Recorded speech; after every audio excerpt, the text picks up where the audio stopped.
السلام عليكم ورحمة الله وبركاته.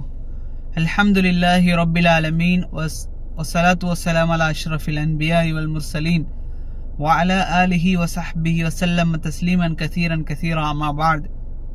எல்லாம் அல்லாஹ்வின் நல்லடியார்களே, ரமலானுடைய 22வது நாளான இன்று சான்றோர் பாடசாலையினுடைய 22வது வகுப்பிலே என்புவாழ் தமிழ் சொந்தங்களை சந்திப்பதில் பெரும் மகிழ்ச்சி. அல்ஹம்துலில்லாஹ். இதில் தன்னடக்கம் சம்பந்தமான தலைப்பில் இமாம் ஹசன் அல் பஸ்ரி ரஹிமஹுல்லா அவர்கள் என்ன சொல்கிறார்கள் என்று பார்ப்போம்.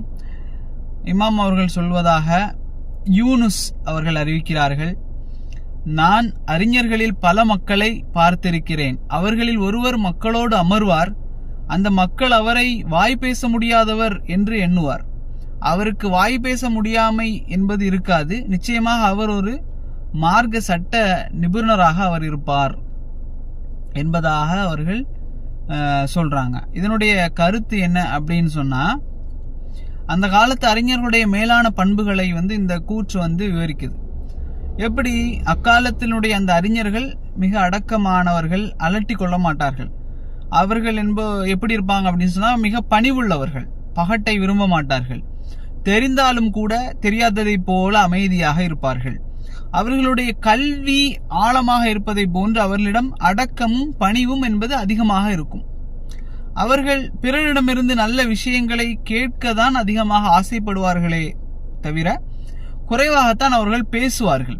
அதுவும் நிர்பந்தம் இருந்தால் மட்டும்தான் அவர்கள் பேசுவார்கள். தங்களை விட அதிகம் அறிந்த ஒருவர் சபையில் இருக்கிறார் அல்லது அருகில் இருக்கிறார் என்று தெரிந்துவிட்டால் வாய் திறக்க மாட்டார்கள்.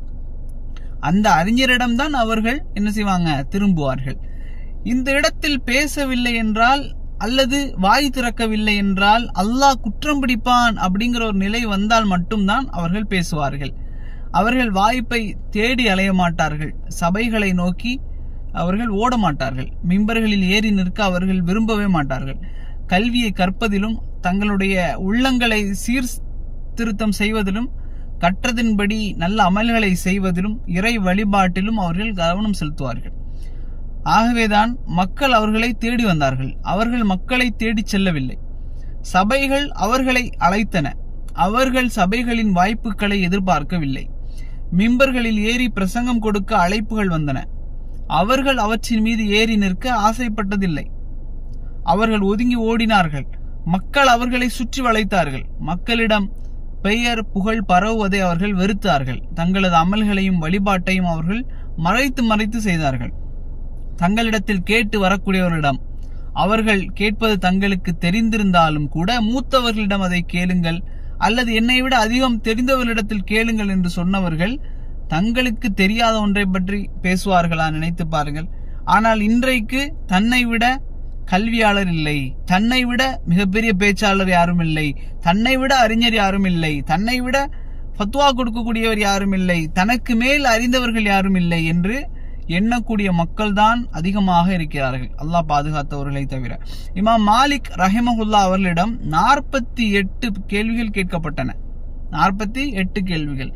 அதில் 31 கேள்விகளுக்கு லா அத்ரி, எனக்கு தெரியாது என்று அவர்கள் பதில் சொன்னார்கள்.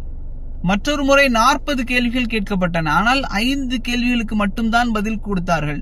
மீதி 35 கேள்விகளுக்கு லா அத்ரி, எனக்கு தெரியாது என்றார்கள். இப்படி நபித்தோழர்களிலும் தாபீன்களிலும் பல 100 பேரை பற்றி நாம வரலாற்றில் நாம் பார்க்கலாம். அவர்கள் எப்படி கல்வியில் பேணுதலுடன் இருந்தார்கள், அடக்கமாக இருந்தார்கள். தெரியாத விஷயங்களை பற்றி கேட்கப்பட்டால் எந்தவித கூச்சமும் இல்லாமல் தெரியாது என்று சொல்வார்கள். கல்வி சபையில் கலந்து கொண்டால் ஆசிரியர் பேசும்போது வாய் மூடி செவிதாழ்த்தி அவர்கள் கேட்பார்கள். தங்களுக்கு தெரியும் என்று காட்டிக்கொள்ள மாட்டார்கள். அதை விரும்ப மாட்டார்கள். தான் பெரும் ஒரு சட்டமேதையாக இருந்தும் தேவையின்றி பேசாமல் அமைதியாக அந்த சபை முழுக்க இருந்த அந்த அறிஞர்கள் எங்கே? ஆனால் எல்லா சபைகளிலும் தான் அழைக்கப்பட வேண்டும், தன்னை மக்கள் பேச வைக்க வேண்டும் என்று எதிர்பார்க்கக்கூடிய நாம் எங்கே? அன்று அந்த அறிஞர்கள் வாய்மூடி பேசாமல் இருந்ததால் அவரை ஊமை என்று மக்கள் எண்ணினார்கள். இன்றோ இவர் தனது பேச்சை நிறுத்த மாட்டாரா என்று மக்கள் எண்ணக்கூடிய அளவிற்கு சில அறிஞர்கள் அல்லது பேச்சாளர்கள் பேசிக் கொண்டிருக்கிறார்கள். நபி அவர்களினுடைய பண்பு அதிகம் என்பது மௌனமாக இருப்பதுதான். தேவையில்லாமல் பேசாதே, நன்மையை மட்டும் பேசு என்று அறிவுரை கூறியவர்கள் அல்லாஹ்வுடைய தூதர் ஸல்லல்லாஹு அலைஹி வஸல்லம் அவர்கள். நபி அவர்கள் ஒரு கேள்வி கேட்டபோது அதன் பதில் தனக்கு தெரிந்திருந்தும் கூட சபையில் மூத்தவர்கள் இருக்கிறார்கள், அபூபக்கர் இருக்கிறாங்க, உமர் ரலியல்லாஹு அன்ஹு அஜ்மாயின் போன்றவர்கள் இருந்தார்கள் என்று வாய்மூடி இருந்த அப்துல்லா இப்னு உமர் உமருடைய மகன் அவருடைய வரலாறுகளை படித்து உருவான மேன்மக்கள் தான் அந்த சான்றோர்கள். யா அல்லாஹ், கல்வியையும் கல்வியாளர்களுடைய நல்ல குணங்களையும் எங்களுக்கு வழங்குவாயாக.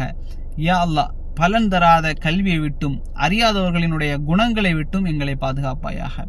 ஹாதா மா இந்தி வல் இல்மு இன்தல்லாஹ் வகூலு கௌலி ஹாதா வஸ்தக்ஃபிருல்லாஹி லி வலக்கும். அஸ்ஸலாமு அலைக்கும் வரஹ்மத்துல்லாஹி வபரகாத்துஹு.